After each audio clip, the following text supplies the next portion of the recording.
देख रहा हूँ कि तू मुझसे फिर से तो नहीं कुछ छुपा रहा। वफादारी तो सिर्फ कुत्ते में होती है बीना जी, इंसानों में नहीं होती। ये हो जाते हैं मर्द बेवफा, आ जाती है दूसरी औरत जिंदगी में। तुमने मुझे जिंदगी में कहाँ लाके खड़ा कर दिया, तुमने किया।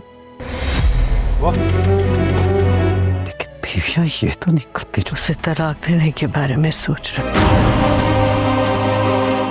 तो मत सोच। उसे कत्ल करवाने के बारे में सोच रहा हूँ। ये जंग खानदान की इज्जत की इज्जत से बढ़ के कोई शय नहीं होती माँ जी। इंसान ने जंगें लड़ी इज्जत की खातिर। अगले एपिसोड में आप देखने वाले हैं कि ताबिश चौधरी साहब के सामने इस बात की हामी भरने वाला है कि उसका प्लान बिल्कुल ठीक है कि बीना को मरवा देना चाहिए, क्योंकि अगर बीना ज़िंदा रहती है और वो उसे तलाक दे देता है तो भी मीडिया वाले बहुत ज़्यादा बातें करेंगे कि बीना घर से अगवा नहीं हुई थी बल्कि भागी थी। ताबिश का ज़मीर जब उसे इस बात के लिए ताने दे रहा होगा कि जिस लड़की से उसने मोहब्बत की है वो उसी को ही मरवाने जा रहा है, तो ताबिश अपने ज़मीर को मुतमईन करने के लिए इन सारी चीज़ों का इल्ज़ाम बीना पर ही डालने वाला है कि बीना ने ही उसे इस मोड़ पर ला खड़ा किया है कि उसके पास और कोई भी ऑप्शन नहीं है।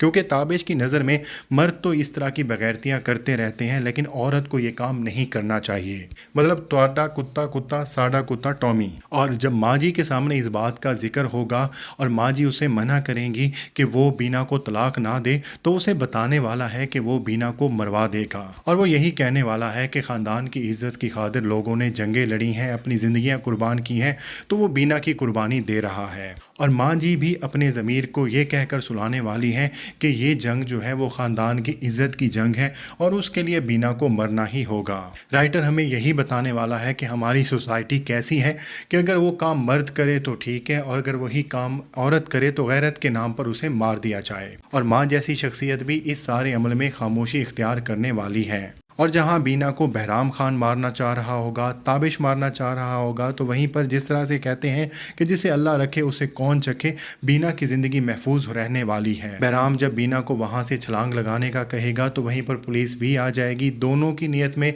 फतूर होगा, लेकिन इस सारे मामले में बीना महफूज रहने वाली है। और बीना के बच जाने के बाद ताबिश के पास और कोई भी ऑप्शन नहीं होगा कि वो उसे घर वापस ले जाए, लेकिन बीना उसके साथ जाने से साफ इनकार करने वाली है। और आगे चलकर ये ड्रामा जो है वो बहुत ही इंटरेस्टिंग होने वाला है।